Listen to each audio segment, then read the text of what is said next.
Salut à tous, c'est Juan. Je vais vous faire un tuto sur TFD où je vais vous montrer comment j'ai réalisé cette animation. Donc c'est un personnage animé avec de la fumée qui en émane. Je ferai pas la partie mise en place de la scène et animation du personnage. Le personnage je l'ai pris sur Mixamo, donc j'ai déjà fait un tuto sur la chaîne pour apprendre à faire ce genre de choses, donc une animation de personnage. Je vais vous montrer du coup la partie création de fumée. Euh, Au niveau du moteur de rendu, je vais vous montrer avec Arnold du coup comment j'ai fait la texture pour la fumée. Et au niveau du lightning aussi, je vais vous expliquer comment ça fonctionne. Si vous êtes intéressé par le texturing Arnold, j'ai fait une formation complète là-dessus. Ça fait à peu près un an que je l'utilise. Et du coup, j'ai répertorié un petit peu tout ce que je sais faire et tout ce que j'ai pu apprendre à ce sujet-là. Donc, si vous aimez bien ce que je fais, voilà, je vous donne un peu toutes mes astuces dans cette formation. Et je vous fournis aussi un pack d'images qui vous permettra de créer des textures avec les techniques que je vous montre. Donc, voici la scène en question. Donc on a un personnage qui marche, vous voyez, donc ici on a notre rig basique, on a le rig animé. J'ai un studio, je vais faire pause, je vais sortir de la caméra. Voilà, un studio tout simple. J'ai ajouté un plan aussi ici, de manière à faire rebondir la fumée en fait sur ce plan sur le sol, pour pas que ça traverse. En fait, j'ai pas voulu mettre le tag sur le studio. Euh, Ensuite, au niveau du lightning, j'ai mis un HDR assez faible à 0,11 en intensité. Et au niveau des samples, je l'ai mis à 5 pour le rendu. Là, pour le tuto, je vais le mettre à 1 pour que ça aille plus vite, mais je vous conseille vivement de le mettre aux alentours de 5. La quad light ici, vous remarquerez qu'elle est toute petite, de manière à avoir des ombres très nettes. Donc voilà, avec une intensité à 5.1 et 2.15 en exposition. Les samples, je vous le conseille à 3. Je vais les mettre à 1 pour le tuto et ici pareil à 5 pour vous et moi je mets à 1 pour le tuto. Voilà, et puis j'ai mis une caméra sans aucune animation de côté. Donc on voit que la fumée suit les mouvements du personnage et surtout on voit que la fumée aussi réagit en fonction de son mouvement. C'est ça qui est intéressant. On voit aussi qu'elle s'écrase sur le sol. Donc hop, on va voir un petit peu plus du dessus. De profil, ça se voit pas trop. On voit que la fumée, en fait, va pas traverser le sol, mais va s'écraser dessus. Et ça va donner quelque chose de beaucoup plus sympa et dynamique. Donc pour réaliser ceci, je vais supprimer tout ce qui appartient à TFD. Et je vais faire cette partie-là. Donc, je vais créer un container. Moi, j'ai mis le raccourci ici. Vous le trouvez dans module externe Turbulence FD container. Vous avez aussi la simulation, fenêtre de simulation que j'ai mis en raccourci ici. Le conteneur, ce qu'il faut savoir, c'est que c'est un volume qui contient des voxels. Un voxel, c'est un pixel en 3D, donc un cube. Et ce qu'on va chercher dans un premier temps à faire, c'est de calibrer notre conteneur de manière à ce qu'il soit optimal. C'est-à-dire qu'on peut faire un conteneur gigantesque par rapport à notre scène et ce qu'on veut, mais il faudra mettre un nombre de voxels très petit pour avoir une fumée jolie. Donc je vous conseille vraiment en fait d'adapter votre conteneur au maximum à votre fumée. Plus votre conteneur va coller la fumée, plus votre calcul va être rapide et net, et surtout rapide. Après, la netteté de votre animation, vous la déterminez en fonction de la taille du voxel, donc de la taille en fait du cube qui va se trouver à l'intérieur de ce grand carré. Donc ici je vais mettre aux alentours de 200, c'est la hauteur, hein. Mon personnage fait 1m80, donc 2 mètres de haut, ça me paraît bien. En longueur, je vais le mettre à 350. on va regarder après si c'est juste, et en largeur on va mettre 130. Voilà, on voit que 130 c'est pas mal, donc ça, voilà, on adapte bien. On essaie aussi de juste arriver au niveau du sol ici. On se met dans la caméra et on va regarder la première frame. Donc là, il n'y aura pas de fumée, ça sert à rien de mettre mon personnage, avoir mon conteneur ici, vu qu'il n'y aura pas de fumée qui va passer par là. Et on va à la fin de mon animation, mon personnage ici, on voit qu'il n'y aura pas fumée de devant, donc on peut presque réduire un petit peu mon conteneur à 300, on va tester. Voilà, je vais vérifier. Hop, je vais enlever la lumière aussi. Voilà, on y verra plus clair. Et donc l'idée c'est de faire en sorte que le conteneur, voilà, soit ajusté pile poil. Ici c'est pas mal. Donc on va même l'agrandir un petit peu à 330. Voilà, donc on a notre conteneur qui est ajusté. Maintenant on va dire d'où vient la fumée et comment réagit avec son environnement. Donc on va créer un tag Arnold en faisant un clic droit sur personnage, donc votre objet en marche. Et dans ce tag, on va donc du coup définir que notre personnage génère de la fumée. Donc je vais d'abord cocher sur Collision Object pour que la fumée rebondisse sur mon objet. Ainsi, avec les mouvements du corps, la fumée va interagir. Donc le bras va avoir tendance à repousser la fumée et créer des mouvements intéressants. Ensuite, dans texture, on va mettre un bruit. Je mets un bruit de type feu. Il est déjà bien adapté à mon personnage. J'ai fait des tests. Après, vous ferez des tests de simulation pour voir si c'est cohérent l'échelle de votre bruit. Ce qu'il faut savoir pour le bruit, enfin dans le choix de votre bruit, c'est qu'il faut absolument des noirs parfaits. Sinon, Turbulence FD va calculer de la fumée partout. Donc choisissez une image très contrastée. Ensuite, ici j'ai rien changé. Au niveau des forces, je mets toujours un petit peu de présure, donc ça permet autour de, voilà, j'en mets à 15. Ça permet de repousser un peu la fumée à la naissance en fait. Et au niveau de la température, donc ici on va générer de la température, on va en mettre 10 et en densité on va mettre beaucoup, 25. Donc voilà. Ensuite, on va définir donc le plan ici qui est invisible mais qui sert à l'animation. On va faire un clic droit dessus et on va mettre un tag turbulence FD et on va juste coller collision object de manière à ce que la fumée ne traverse pas du coup ce plan là et s'écrase dessus. Donc tout est bon. Je vais mettre un voxel size. Moi pour le rendu je l'avais mis à 1.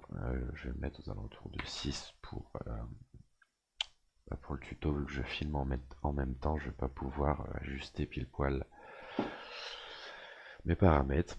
Donc on voit que ça fonctionne, ma fumée apparaît sur mon personnage. Donc ensuite, au niveau de la simulation, je vais vous montrer un peu les différentes choses que j'ai l'habitude de changer. En général, je mets du Vorticity 30. Ça me paraît un chiffre cohérent sur sur la température. Vous testez, plus vous montez cette valeur, plus vous allez avoir des petits en fait boules qui vont se créer. Donc ça va prendre la température. En fait, ce qu'il faut savoir, c'est qu'une flamme, ça va faire une boule. Et en mettant du vorticité, vous allez caresser cette boule en plusieurs plus petites boules. Donc plus vous mettez une valeur haute, plus il va y en avoir. Donc voilà, faites des tests d'animation jusqu'à temps d'avoir quelque chose d'à peu près cohérent. Donc voilà, vous avez une courbe ici pour modifier votre intensité de vorticity. Vous jouez avec et vous testez vos rendus. Moi je peux pas le faire en filmant en même temps, ça va être trop long. Ensuite les turbulences, je vais en mettre pas mal, aux alentours de 150. Et je vais mettre ça sur la, hop là, pas la température mais la densité. De manière à créer du coup un espèce de vent turbulent dans ma fumée. Pareil, vous avez un graphique, vous jouez avec. Vous pouvez même ajouter des points avec un clic droit. Et vous faites des tests de rendu. Donc vous lancez ici dans votre simulation, vous faites Start et vous testez vos valeurs. Moi je le fais un petit peu à vue d'œil comme ça. La largeur size aussi, vous pouvez le changer. Les petits 2 cm, ça me paraît cohérent. On sait que mon personnage fait 1,80 m, donc je vais mettre aux alentours de 25 cm. Ça peut être pas mal pour les plus grandes turbulences. On peut changer aussi la période, mettre 25. Bon, là, je vais pas faire l'animation en entier, hein, mais vous testez ces valeurs et vous faites des tests à basse résolution jusqu'à temps que vous obtenez quelque chose d'intéressant. Et ensuite, vous mettez la résolution finale ici en 1. Vous mettez 1 en voxel size si vous avez ces dimensions de conteneur, sinon vous adaptez bien sûr à vos dimensions. Ensuite la température, je mets rien, j'active ici la densité et voilà, c'est tout. Si dans la densité je vais mettre de la gravité, je vais en mettre beaucoup, aux alentours de je sais pas, 500, de manière à ce que la fumée en fait tombe sur le sol et ne reste pas figée dans l'espace ou a tendance à monter. Donc voilà, vous choisissez ici la direction, mettez 1 ou -1 pour définir la direction de votre gravité. Oui, je vais réécrire le cache.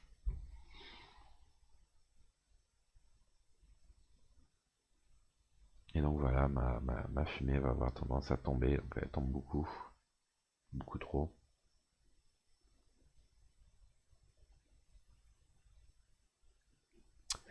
Vous mettre à 250, la moitié.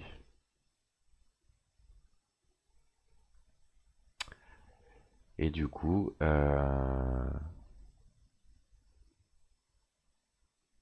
ouais, c'est encore beaucoup, mais bon, vous ferez vos tests de chez vous. Moi, avec le calcul, ça va prendre du temps.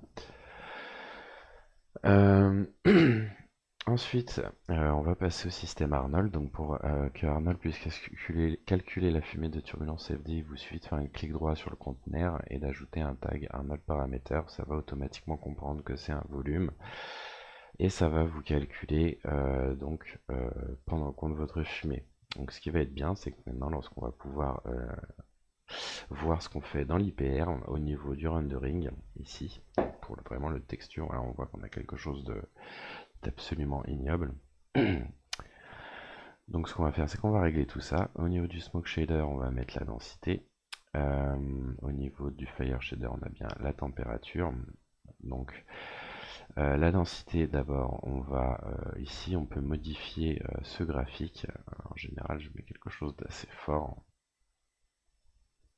comme ceci. Vous bougez cette courbe comme vous voulez, vous regardez dans votre IPR, vous avez un retour direct sur ce que ça fait. Ensuite, au niveau des thickness, j'en ai mis pas mal, je crois, aux alentours de 150. J'ai essayé de faire une fumée assez dense. Le smoke color, plus vous baissez, plus vous allez avoir une fumée dense. Donc, enfin, plus vous mettez une couleur blanc. Si vous mettez une couleur qui tire vers les noirs, vous allez plus du coup voir votre feu avoir une fumée fine. Donc je vais mettre quelque chose de très blanc pour avoir une grosse fumée. Vous pouvez tout à fait aussi mettre un dégradé. C'est comme vous voulez, donc en créer une autre et mettre pourquoi pas beaucoup plus blanc ici. Voilà. Au niveau du subgrill detail, j'avais mis 15 et 20 avec une largeur size à 3. Après, pour changer vos valeurs, ici, ça va en fait le subgrid detail vous apporter des détails dans votre fumée. Donc, si Turbulence CRFT crée une boule de fumée parfaite, ici, vous allez pouvoir définir la vélocité de déplacement, le bruit, l'intensité de votre bruit et les plus petites et les plus larges tailles du coup de turbulence dans votre fumée. Donc ça va vous créer un déplacement en fait dans cette masse et vous créer du détail. Ensuite, au niveau du fire shader, on est en température ici. La courbe ici, j'avais fait quelque chose comme ça, il me semble. Oui, vous bougez votre courbe en général, je crée souvent un pic, comme ça. C'est à vous de voir si vous voulez plutôt des flammes, vous le mettez vers la gauche, ou plutôt de la fumée, vous mettez alors votre température vers la droite. Vous avez du subgrill detail aussi, qui va vous apporter du détail. Vous avez les mêmes paramètres que pour la fumée. Là, je vais pas le faire vu qu'on va générer uniquement de la fumée. On va pas s'occuper en fait de la température. Donc, vous avez vu que pour créer du coup des flammes et de la fumée, il faut s'arrêter là. Du coup, techniquement, après vous réglez comme vous voulez. Si vous voulez faire une fumée comme moi avec de la couleur et tout, il faut créer une Arnold volume collector et placer la texture sur votre volume. Ensuite, ce volume collector, il faut le paramétrer. Donc le scattering, c'est ce qui va être l'absorption. On va le mettre sur density. Donc pourquoi j'écris densité ah non, c'est smoke, pardon. Je me trompe toujours. Voilà, et là on va le mettre en scattering, l'atténuation. Donc c'est comment la fumée réagit à la lumière. Pourquoi j'écris smoke ici? Tout simplement parce qu'on a généré au préalable de la température et de la densité. Donc ça va être fire et smoke, ou alors température et densité, density en anglais. Donc pour faire comprendre à la texture sur quel channel vous voulez travailler. Donc là, on travaille sur le channel smoke. Vous pouvez gérer votre intensité de scattering, donc plus vous la baissez, moins votre fumée en fait va absorber de la lumière. Enfin, plus là, votre fumée va absorber de la lumière et donc va avoir un aspect dense. Hein, vous voyez, si je l'augmente, elle va avoir un aspect beaucoup plus fin. Et l'atténuation, ici, je le passe en extinction en général. Non, absorption, il me semble. Ce paramètre, c'est la manière dont la fumée réagit avec la lumière. Donc, ça dépend du mode dont vous le mettez. Ici, si vous mettez quelque chose en extinction et vous mettez une forte intensité, la fumée va avoir tendance à beaucoup absorber la lumière et donc être opaque. Alors que ici, elle va avoir tendance à laisser un peu plus passer la lumière. Pour de la fumée comme ça, de la fumée dense, on va mettre une valeur forte. Les valeurs faibles, ça va être plutôt pour des fumées qui sont peu denses, comme les nuages par exemple. L'émission, on va pas en mettre, mais on pourrait très bien ici le mettre en channel et écrire température ou fire. Ensuite, on va colorer notre fumée, donc on va aller dans le Network Editor et on va dans volume ici charger un volume RGB qu'on va glisser dans notre scattering color. Et ce volume RGB va nous permettre de travailler sur la lumière. Donc il faut lui définir une channel. Hein. On met smoke. On va regarder dans l'ISPR ce que ça donne. Et donc ce volume RGB vous permet en fait de travailler votre lumière. Donc vous pouvez la contraster, vous pouvez changer les gammas. Vous pouvez monter un petit peu l'exposition, la saturation. Vous faites des tests, hein. Moi ça va affreusement lentement. Donc c'est difficile de se donner une idée de ce qu'on fait, mais voilà. Et pour lui donner une couleur spécifique, il vous suffit d'aller dans l'atténuation et j'avais mis un vert. Donc ça va pas donner la couleur vert, ça va donner une couleur plutôt violet rose. Donc c'est-à-dire que vous allez absorber le vert et vous allez voir une autre couleur. Par exemple, si vous voulez du bleu, il va falloir mettre du jaune et vous allez avoir une fumée bleue. Donc voilà, je vous ai montré un petit peu le workflow, comment j'ai réalisé mon animation. Si vous êtes intéressé par la formation Arnold, où je vous explique vraiment beaucoup de choses, hein, même cette partie sur la fumée. Je vous explique aussi comment fonctionne dans une partie cours les matériaux en fait, donc d'une manière physique. Ensuite, on voit dans une partie technique les différents outils disponibles dans Arnold. Hein. Je vous fais une vue sur tous les outils avec une démo pour chacun d'eux. Un cas d'utilisation. On a des travaux pratiques ensuite, qui sont des techniques liées au texturing, et on a des exercices qui vont vous permettre de vous entraîner et de vous améliorer avec ce logiciel. Voilà, c'est tout pour moi. Ciao.